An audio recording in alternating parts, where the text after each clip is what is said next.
Dans la précédente vidéo, j'ai abordé une petite introduction au sujet de la biographie, du travail biographique.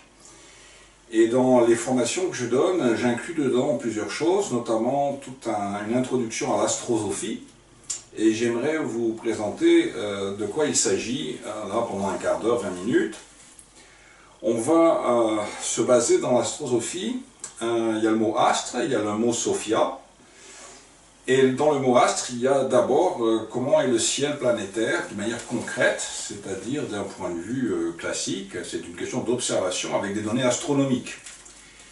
Une fois qu'on a cela, on a en quelque sorte des indicateurs objectifs qui sont dans le ciel, et on va se poser une question, c'est que devant certains rythmes planétaires, qui sont des rythmes remarquables, nous allons observer qu'est-ce qui se passe dans notre biographie dans cette période-là.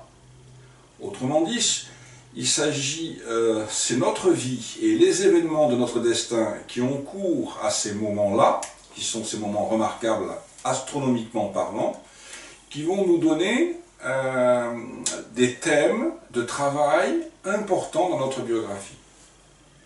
Alors on est très très loin du calcul des maisons ou de l'astrologie qui procède d'une toute autre manière. Vous avez un ciel de naissance et dans ce ciel de naissance vous allez avoir par exemple, je ne sais pas moi, votre Mercure conjoint au Soleil, donc ça veut dire ceci. On n'a pas de pré-interprétation au départ qui sont posées.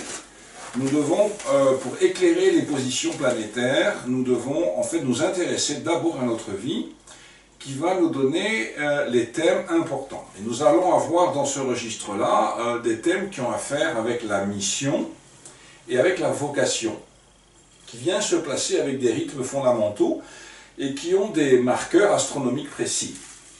Alors ceci est donné pour chacun au cours de la formation, et vous pouvez ensuite les utiliser comme outils. Ce sont des outils intéressants pour toutes des questions de réorientation, de se remettre en phase avec les thèmes importants de sa vie, et de voir comment, hors de ces rythmes, on a ou poursuivi les choses, ou au contraire on s'est écarté d'un certain fil conducteur.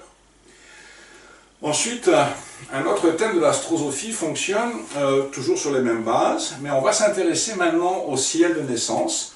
On fait ça plutôt en fin de formation.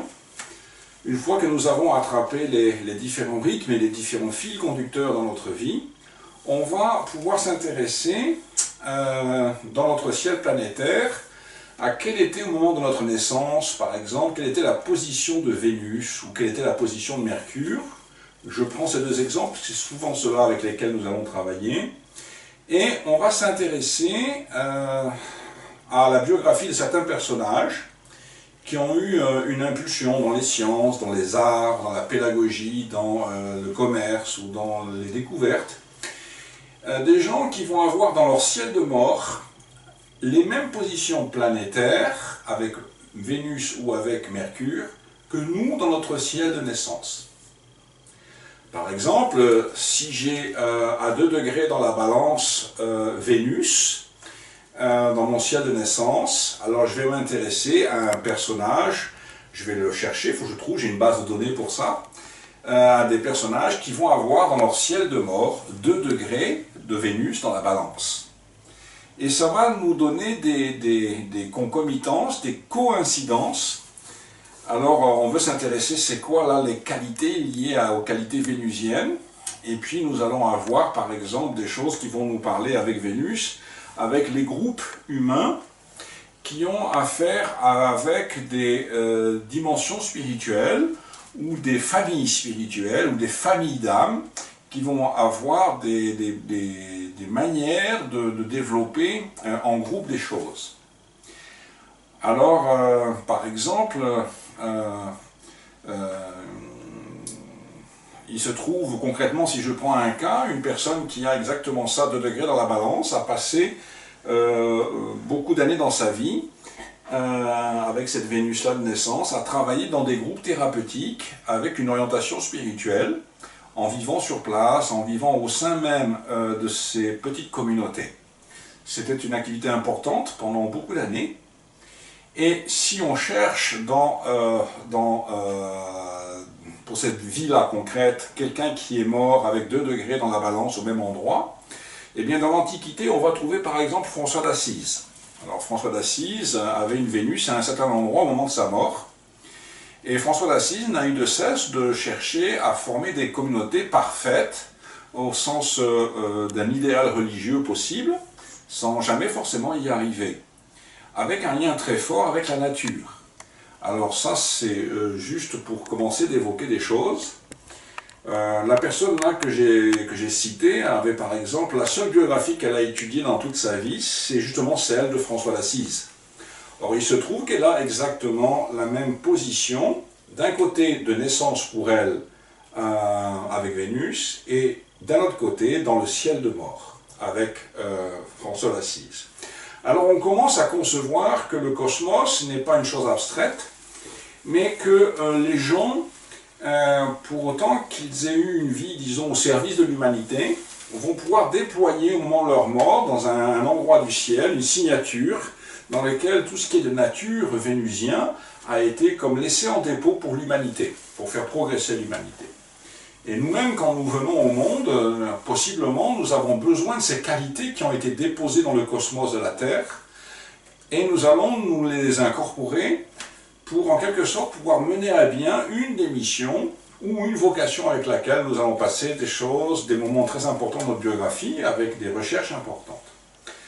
Alors, ce qui est remarquable dans ces choses-là, c'est que si je vous donne des biographies précises, qui ont affaire avec des positions liées avec votre ciel de naissance, vous allez être touché par certaines biographies, vraiment. La tête ne sert pas à grand-chose, vous allez être comme touché dans le sentiment, sans comprendre qu'est-ce qui se passe. Et là, on est à nouveau avec cet organe dont je parlais dans la première vidéo, qui permet d'être en relation avec un plan subtil, qui n'est pas la tête, ni le cerveau gauche, ni le cerveau droit, mais qui est ce qu'on va appeler l'organe cordial, l'organe du cœur.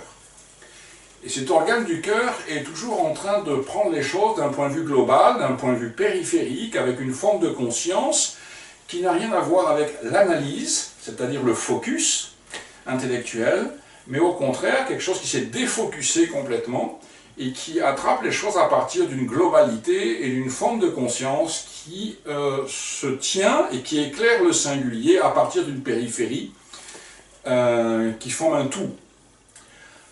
Alors, ce dont je parle là est un paradigme qui est en train de placer concrètement tout ce qui est en train de se jouer en ce moment dans des expériences de conscience où effectivement beaucoup de personnes lâchent le focus et font de plus en plus ici ou là, quelle que soit leur tradition, quelle que soit leur croyance religieuse, quel que soit leur cheminement psychologique, ils peuvent être amenés à faire des expériences de conscience globale, de conscience redéployée, capable d'éclairer des points de vue singuliers à partir donc de cette périphérie ou de cette totalité. Alors, en astrosophie, nous apprenons à travailler avec ce point de vue-là, avec des outils techniques, si je puis dire comme ça, qui ont à faire avec des ciels de mort et ciels de naissance. Comme je vous le disais dans la précédente vidéo, nous avons une forme de conscience cordiale qui commence un peu avant la naissance avec le projet d'incarnation, et qui finit cette conscience cordiale juste après la mort, quand nous revoyons l'ensemble de notre biographie. Alors, ceci pour rentrer en matière un peu plus. Donc, pour chaque personne là, qui vient faire cette formation, nous allons à un moment donné rentrer en matière, pour chacun, avec des biographies à lire précises, et avec des sphères planétaires, ou des sphères qualitatives, objectives. Il n'y a pas de spéculation dedans. Ça vient parler tout seul. Nous pouvons travailler aussi avec des grands rythmes qui ont à faire avec, par exemple, des rythmes de 7 ans, des rythmes de 12 ans, des rythmes de 30 ans, des rythmes aussi qui sont entièrement individualisés. Il se peut que vous ayez vous-même un rythme fondamental qui est capable de poser dans une certaine symétrie toutes sortes d'événements dans votre biographie. Alors là, nous avons affaire à, on pourrait dire, une sphère solaire, individuelle, un individus capable de se placer comme un soleil et qui organise une sorte de structure, comme ça, non visible, mais où les événements sont absolument posés dans une symétrie, avec des réciprocités dans ces symétries. Voilà pour l'astrosophie, qui est je dirais quelque chose de peu connu en France, mais qui, outre-Atlantique et dans d'autres pays, a ses représentants et ses chercheurs. Alors nous utilisons ceci aussi en même temps dans cette formation.